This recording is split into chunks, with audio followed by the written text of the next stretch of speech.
We are here for week number 22 of the NOVAR Verizon Cup Series here at Salt Lake City Speedway in Salt Lake City, Utah. The big stories heading out of last week's race was that Shane Harden grabbed the Denver victory, his fourth victory of the season, after he held off a late charge from Shane Clark III in car number 98. Speaking of Shane Clark III, Clark was also our big story of the week as he flunked post-race inspection as the car was found to be too low on the number 98 Lumber Liquidators Ford Fusion. As a result, the 98 team was docked 5 points from his position total, as I believe that will drop him just only one spot from where he stands right now, as Clark, who finished that race in second, as I mentioned, and was also fined a good amount of money. We don't know the actual money told about that yet, but the 98 was docked 5 points because of that post-race inspection. And now a little bit of silly season news. TaxSlayer.com, which currently sponsors the 73 of Shane Truex, has announced it will move over and sponsor the 01 team at JAYA Antourre, as GoDaddy, the current sponsor of the 01 team, will be leaving that team at the end of the year. So JAYA Antourre will finally be covered with sponsored by TaxSlayer.com, kind of an awkward irony, as last year they had Mike Hogan, who's also from Tyson Bell Racing, move over to the team, as next year, the silly season is that one of their sponsors will go to East Racing, so that kind of seems a little bit awkward. And now, as for the rest of our Week 22 winners, all these races proved out to be very good, and this might be one of the Week of the Year candidates, as the first of which was the Kellogg's Northwest Division race at Forrest Park. In the Northwest Division race, Sebastian Gonzalez completely dominated the race, however, didn't exactly have a runaway victory, as John Chester ran him down and nearly hit the bump and run on him to score the victory in that race. So Gonzalez was able to hang on, and Jonathan Blaine almost stole the victory there, but Blaine finished third in the race. And then we had two really clean and really entertaining races at Salt Lake City, which only combined for about 5 cautions total. In the GameStop Truck Series race, Brent Calahoney took home the checkered flag, and in the NOVAR Gatorade Series, Kagan Russo took home the checkered flag. These two races had a combined 5 cautions total in both of those races, and only one of them was for debris. The Salt Lake City Speedway is located in Salt Lake City, Utah. It is a 1.25-mile speedway, and we'll be racing for 160 laps. That equates to about 200 miles exactly. The last time the NOVAR Verizon Cup Series drivers raced here, it was a major milestone. Mark Mongillo took home the checkered flag in that race, and also is the track that set the record for most lead changes in a single race with 97. However, with this new aerodynamic package, it seems highly unlikely we'll get to that number or try to get to 104, as I've kind of predicted earlier in the year. Our front row is very interesting this week. Our Athletic Pole Award winner is Walter Youth, car number 8. Shane Harden, the second place driver in points, starts in second. Fusion Racing then has row number 2 with Scott Harper in third, Jason Duke in the 4th spot. And then as we see the rest of the starting grid, CHADLER BLAKE will start this race in the 9th spot. KYLASO, the other potential favorite in this race, he'll start this race in 11th. As we continue to see, Shane Harden starts in the 22nd spot. As we see Chris Devin, car number 06, starts this race in 29th. January starts in 30th. Jason KYLASO, Cody WYKE, they start 37th and 38th. And the last 2 cars are Shane Truex and Scott Howard in row number 21. So Walter Youthhan and car number 8 will lead the field out of the green flag. Shane Harden and car number 59 right there on his outside. And the row number 2 had a very interesting combo, that being the Fusion Race cars, that being Scott Harper and car number 6 starting in the 3rd spot. Jason Duke on his outside of Harper. Walter Youthhan immediately gets away from the challenge, as Shane Harden, the second place driver in points, just doesn't really get it going. Harper in the 6th is immediately going to try to take second away. Carson Brake in the 52 is going to get there. However, we would not complete the first lap without our first caution. Shane Harden would turn RONDAL Portland around. Shane Howard, Alan Kimmel, Jason KYLASO, Matt Hamlin, and I believe Scott Howard in the 25 also got a piece of that as well. So everybody would continue on going, and nobody would really drop out of the race because of that. Walter Youthhan, car number 8, would lead the field on the race. He actually beat everybody back to the caution flag. CHADLER BLAKE, car number 15, Youthhan's teammate, is right now running in second. Carson Brake third, and Casey Lester in car number 12 right now running in the 4th spot. As we head down the back straightaway, as Youthhan in the 8 will lead down this backstretch trial, kind of similar to the Phoenix Raceway, except the straightaway is a little bit more equal here at this 1.25-mile track. There you see Carson Brake and Scott Harper are now battling it out for second. Jason Duke in the 66 is also in the fray. We would have our second caution on lap number 8.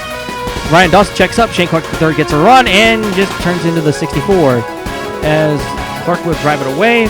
But here from Brian Dawson's perspective, the 98 would come down. He gets the 01 of JAYA Antourre, and I believe that would all be it, as near contact with several cars down on the apron. Walter Youthhan in car number 8 will lead the field on the restart, with Justin Kingston in car number 24 right now in the 2nd spot. believe some cars actually pitted down the pit road. Jake Killen running third, also Warwick fourth, and Shane Nargan, car number 32, running in the fifth spot as well. The 8 of Walter Youthan will still try to pull away from the gap. He doesn't get a good enough lead over the rest of the field, but the 24 of Justin Kingston will currently hang on there. Jake Killen in the 76 is going to try to take over that second spot, and he successfully does. Austin Warwick and Shane Nargan is going to try to make it 3 wide for second, while CHADLER BLAKE is going to go under Chris Devin for, I believe, the 6th spot, if I'm not mistaken. Jake Killen would eventually run down the 8 of Walter Youthan. Let's see a mad scramble. I believe that's all for third, as Killen in the 76 will take the lead away from Walter Youthan. And as they head out of turn number 4, he will just come just in time as the caution flag is waving for our third caution of the race. Jared LANDSOLL washed up the racetrack into Carter Pavis, and he spins himself around. LANDSOLL comes out, gets into Jamie Scott A. JAYA ANTOURE Lap are all collected as well, as several cars, Youthan being the notable one, I believe, came in here in the top 10 of the points going into this weekend, if I'm not mistaken. CHADLER BLAKE, car number 15, will take over the lead on the restart due to green flag. Due to caution flag pit stop, CJ Gordon, car number 48, running in the second spot. The 66 of Jason Duke right now in the third spot as well, with IJ Jr., car number 09, running in the fourth spot. IJ Jr., who has failed to qualify for a lot of races since going up to as high as second in the point standings. And the reason he's kind of been tumbling down the standings is because he's been DNQing every week, but he's recently been doing it, but he's not with a lot of luck. Blake will lead the field back down to the cautioning because we had a wreck on the restart.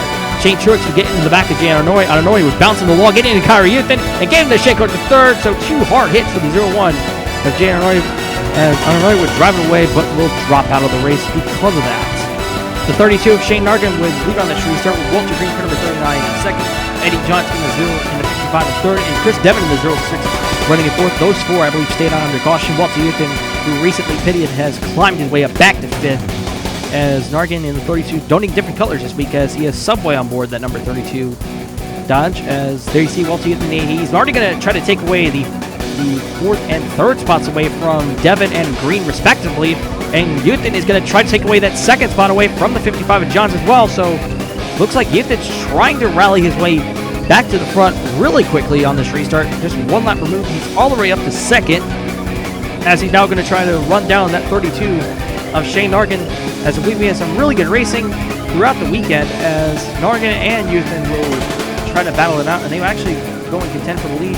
Youthan in the 8 will try to run down the 32 of Shane Nargan, and we actually don't have the rest of the Nargan in 32 is going to go to the high side. Youthan's going to get a really good run in the middle of turns 1 and 2, and will take the lead away from car number 32 of Shane Nargan, as we have another good angle of this racing here. We're focused on Chris Devin, the 06 particularly, as Walter Youthan, Walter Green, and Chris Devin make contact, and Youthan and Nargan almost make contact up in the front, as that almost led into a huge disaster between those two.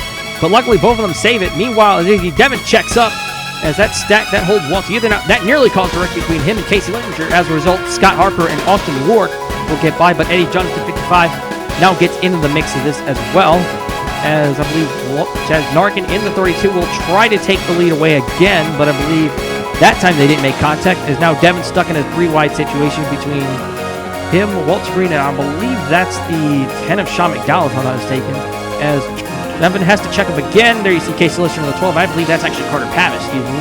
Couldn't really tell from that angle. It doesn't look like it is the 4, but Chris Devin in the 6, falling like a rock after restarting in 4th.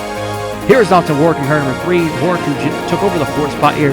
Warwick, who I believe was told, I believe, sometime after the Casey race, was told to either start pleasing me or you're out, as he and Shane Truex were left after Nick Dunnigan had a really good start of the season, but that's now been irrelevant for Dunnigan, as he's just been stumbling ever since. But Warwick in the 3 has actually proven to be a lot better than Shane Truex, as he gets into the wall there a little bit, and it's going to lose the spot to Casey Lister in car number 12. Warwick has since locked it down with 2 top 5 finishes. I believe he finished 8th at New York and then 5th at Branson, which that was kind of a crazy race there. Meanwhile, back up front, Walter Youthan is still leading the way with Shane Nargan in 32 right now in 2nd. Nargan's going to get a good run off of turn number 2, and will head down the back stretch trial, and now entering turn number 3, the 32 of Nargan. Will get the line on the bottom, and Nargan gets a really good run, exiting the back stretch, entering turn number 3 and 4. Nargan's going to pull away from the 32, and just like with Jake Killen, having Walter Youthan, it just comes in time for a caution. Chris Devin gets tired of being held on by the 57 and KYRA Youthan.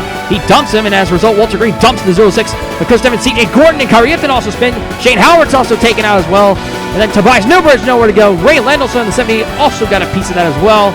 As here's what happened from KYRA Youthan's perspective. The 06 dumps the 57. 57 slides down into the 48. Gordon took a hard shot in there. Alan Kimmel in the 88 also took a hit as well. So CJ Gordon going to the weekend, and then another hit by Tobias Newbridge, who was clipped by the 06 of Chris Devin. It's a tough break for Chris Devin, who was having a very good run up to this point, but now won't finish where he started. JC Howard, Leo, and Kimmel in the 88 trying to get through, but with the 25 getting clipped, he just had nowhere to go. There you see Tobias Newbridge in the 96 also sliding there as well. Newbridge, who had a solid run at Denver before crashing out, before blowing his engine, but that's going to be 2 weeks in a row that Newbridge has had tough luck. Jason Dugan, the 66, actually will lead on the street there. Casey Lister, the 12, is now in the second spot as they're going to exit out turn number 2. Third is, I believe, Scott Harper in the 6, which is Duke's teammate, as Jason Dugan, the 66, which was announced a little bit earlier in the year. Energize will be replacing eBay on the sponsor for the 66.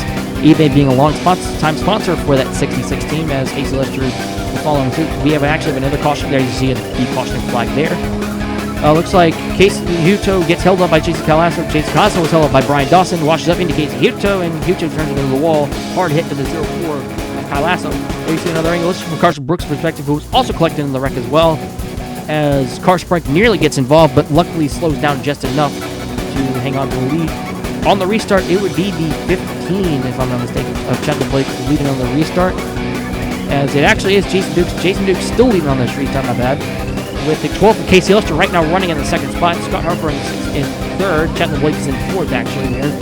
As we have this wide panoramic view, a huge glob of cars, I believe, right now there. And a glob of cars, and that might cause a wreck there. But meanwhile, Casey Lister and CHADLER Blake are the first two to get away from that pack, as the 12 Lester currently holds the bottom line. CHADLER Blake trying to use the middle line. Blake tries to take the lead on the outside, which normally that's not really been working out, but sometimes if you get a strong enough run on that line, you could probably hang on there. But looks like Casey Lister on the 12 will retain the lead there, as Blake in the 15 will also have to check up as well. There you see Cody WYKE in the 22. WYKE, who is Casey Lister's teammate, is also going to try to jump into the fray, as WYKE in the 22, I believe he's going to clear the 15, not quite yet, as they exit out of turn number 2. WYKE in the 22 is going to get by the 15 of CHADLER Blake, and now WYKE's going to try to chase down his teammate, and will actually go and try to take the lead away from his own teammate here from Casey Lister. WYKE to the bottom of the racetrack, and WYKE will take the lead away from Casey Lister in car number 12, as Lister, who had one of the fastest cars throughout the weekend, along with Walter Youthan in car number 8, is now currently falling back a little bit. We would have our third caution come out on lap number 58, as Scott Harper in the 6 washes up the racetrack into Casey Lister in car number 12. The 12 and 6 spin around as they spin in front of the field. Despite having very close calls, nobody else would hit him. However, unfortunately for some of these drivers and the rest of the pack, we actually have another incident. Ike Jace Jr. in the 09 would come down on the 22 of Cody WYKE, as the 09 spins back up the track. He hits the wall, hits CHADLER Blake and Jay Killen. So CHADLER Blake, one of the strongest cars throughout the weekend, is there. Shane Bliss is also hit, and Jason Du, also another contender early on this race, has now been collected. So 2 early contenders have been swept up in a wreck further down the track from where the original caution came out. So tough break for both Blake and Du. Walter Youthan in car number 8 would take over as the race leader, with Shane Harden in car number 59 running in the second spot. Cody WYKE in car number 22 running in the third spot. WYKE in the 22 will immediately try to make the challenge under the 59 of Shane Harden, as they see the 22 of WYKE. WYKE's going to go to the bottom of the racetrack and will immediately take that second spot away from the 59 Harden. We have another caution, lap 63. Carter PAVIS gets into RONDAL Portland, which gets into Shane Nargan in the 32. Portland in the 31 would continue on going. Walter Youthan in the 8 would continue to lead on this restart. He will lead on this restart on lap number 67, with the 22 Cody WYKE running in second. Shane Harden in third. Luke Warren in the 14 running in the fourth spot as well. Warren, who's just had a kind of a mostly subpar season. Warren, who injured his shoulder early in the year and was replaced by Travis Johnson. Johnson has put solid numbers in that car, and then Johnson was back in the car again after he was suspended due to his antics, I believe, in New Jersey. But Warren has been running up front on a few occasions, and this is one of them. Mark MONGILLO, car number 20, is also another one of those, as you're going to see up ahead. Walter Youthan and Shane Harden would battle for the lead once again, as these two would be very closely contested throughout the weekend, as they are the top two in the points, as I believe these two would be putting themselves, I think, in a really good position, as I believe potentially going into the final weekend, these two will likely be the ones contending for the title as it stands now, with Scott Johnson, the third place man in point. Mongillo got turned into the inside wall. Mark Mongillo in the hard hit for the 20 of Mark Mongillo. That was a huge hit on the 20 of Mongillo, who was running, I believe, fourth at the time, as I believe rescue crews will have to get that 20 car out of there, as Mongillo would actually be further evaluated. That was a hard hit for the 20. Shane Harden, the 59, would lead on this restart with Walter Youthan in the 8 and second, as third is Luke Warner, car number 14. Casey Lynch in the 5, who I believe made contact with Mongillo, is right now running in the 4th spot. Casey Lester also back there as well. As there we see, we have a little bit of a glom of cars. Then we actually have another yellow flag, but we're going to let this race battle see out. Walter Youthan in the 8 is going to try to take the lead, but coming to the line, it looks like Harden will get to the caution flag first, as we'll see the clips not really coming in now, as we'll have to see. Caution on lap 81. Brian Dawson takes a similar hit to Mark Mongillo, although not as hard of an angle that Mongillo did earlier, just a few laps ago. The 64 would drop out of the race. Shane Harden would lead the restart. However, we would have a new second-place driver, that being the 6 of Scott Harper. Eddie Johnson, third. Austin Warwick in the 3, running in 4th. Eddie Johnson, the 55, would immediately try to take over the 3rd spot from the 66, from the 6 car of Scott Harper. And then the 55 of Eddie Johnson will now try to track his sights on the 59 of Shane Harden, while Austin Warwick and Luke Warren will try to get there. We have another caution coming out. This time, Carter Pavis gets turned around by Casey Hutos. He spins down the track. As Casey Hillinger gets through, we actually have another smaller incident right ahead of them. Let's take a look. Looks like Chris Clark actually gets into the 4 of Carter Pavis. Casey Hillinger initially gets through, but Ronald Portland just darts into the 39 of Walter Green, and Casey Hillinger just runs into the 31 of Portland, as they would all continue on. Eddie Johns, car number 55, led on the restart with the 8 of Walter Youthan running in 2nd. Luke Warren in the 14, once again running in 3rd. Casey Huto in the 19, running in the 4th spot. Youthan would immediately make the challenge for the lead, and once again, Walter Youthan will get back into the lead of this race, as Walter Youthan has just been one of the dominant cars throughout the entire weekend. Had a very fast car and was a favorite, I believe, going into this weekend, and once again, that's why as Walter Youthan just jumps into the lead very easily here, as we would have another caution lap 92. Scott Harper gets a run, gets into Chris Clark, that sends the 6 and 56 up the track. Jake Killer in 76 just hits the 6. Marvin Mongillo, Casey Hillinger spins and gets stuck on the pit wall. However, it was not a hard enough hit, as the red flag was actually displayed for about 10 minutes to get Linger's car out of the pit wall, but no severe damage was done to the pit wall. Walter Youthan, car number 8, will lead on this restart with Cody with the 55 of Eddie Johns right now running in the 2nd spot. We'll have to get a more definitive angle on who's running in 3rd. I believe it is the 14 of Luke Warren, as the 55 of Johns will also try to get there. They see the 59 Johns. Of Harden would actually go right by Warren in the 14 as well. And I believe in the later portion of this race, it would actually basically be between a 4-car group, that being with Youthan, Harden, WYKE, and Johns. Johns eventually fell back due to him hitting the wall and lost the draft.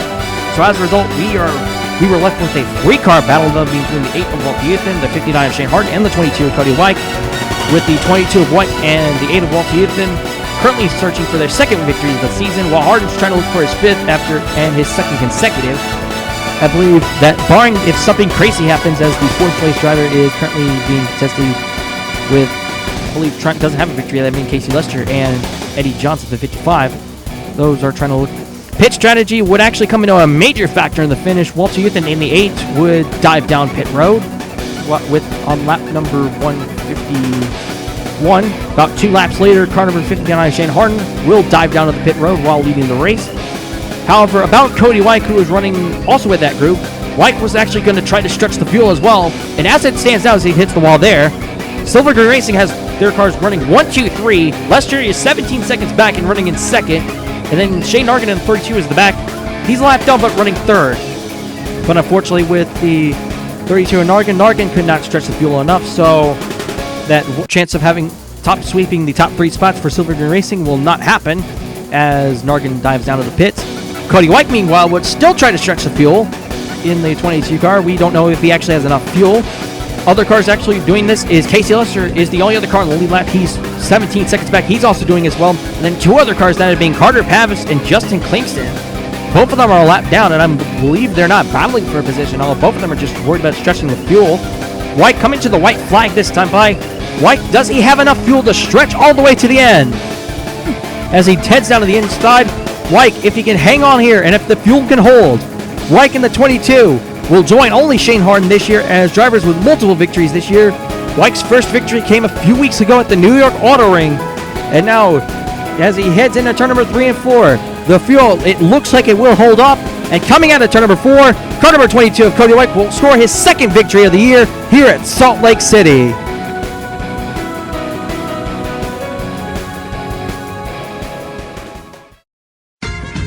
CODY WYKE is able to stretch the fuel long enough for him to score his second victory of the season, and joining Shane Harden as the only drivers this year with multiple victories in the Verizon Cup Series. WYKE's first victory of the season came a few weeks ago at the New York Auto Ring, where he led 8 laps in that race. This week he leads 19 and also grabs the Heart Charger Award for climbing up 36 spots. Casey Lester in car number 12 is the only other car that finished on the lead lap and also stretched his fuel. He finishes 17 seconds back of the leader. He finishes this race in second. Carter Pavis is car number 4. I believe this is a career best finish for car number 4, Carter Pavis. He's the only car one lap down.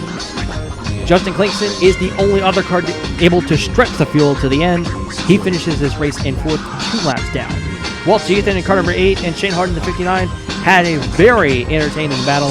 Those two were very closely contested throughout the weekend, as both of them were separated only by 8 points at the point standings. We'll take a look on where they stand now.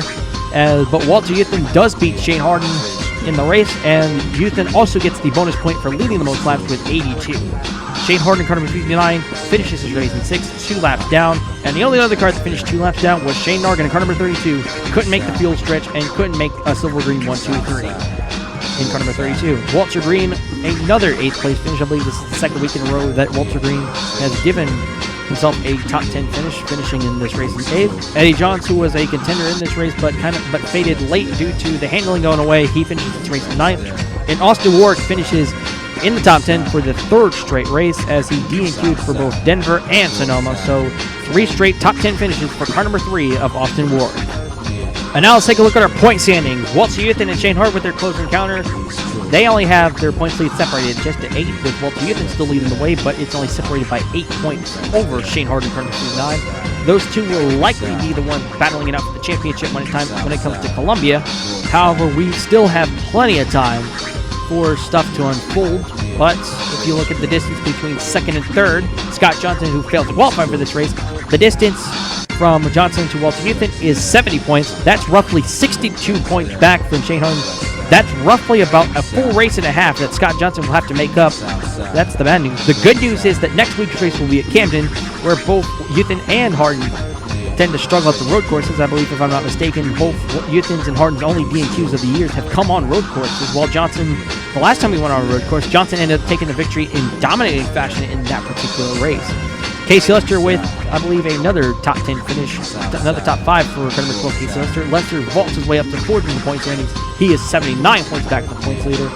Mike Hogan is another 13 points back of Casey Lester. He is 92 points back of the points leader. He drops 1 spot to 5th. Eddie Johns with another solid top 10 finish. He is 6th in the points standings, gains 2 spots to 6th. Ethan Lenger, who DNQ'd for the 2nd straight week, so tough break for Lenger, was in the Christmas thing.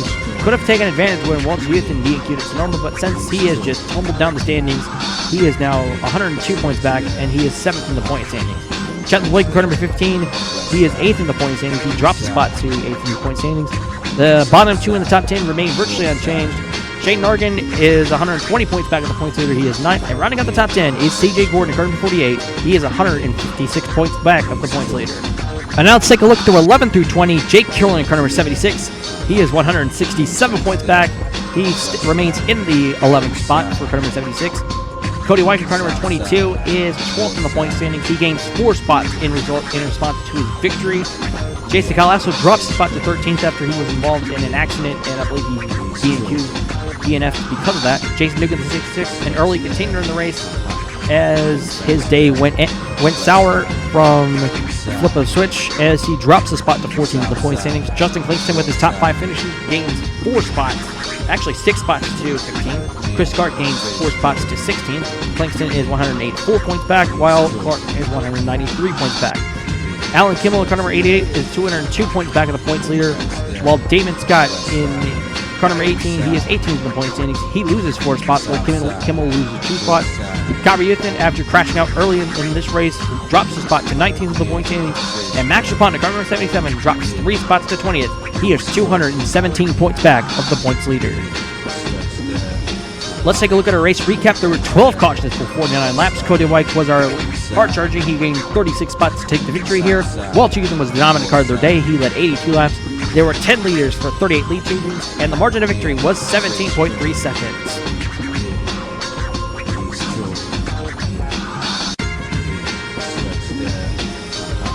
The next time the NOVAR Verizon Cup Series drivers hit the track will be next week at the Camden Speedway for the 4th of 5 races in the South Carolina Park Time Challenge and the final road course of the race of the year for the NOVAR Verizon Cup Series. The Gatorade Series will be racing at Fremont Park. The Racer Aero Series will be racing at Decatur. The Gillette Dirt Series will be racing at Pablo Creek, and the DHL European Tour will be racing at Alton.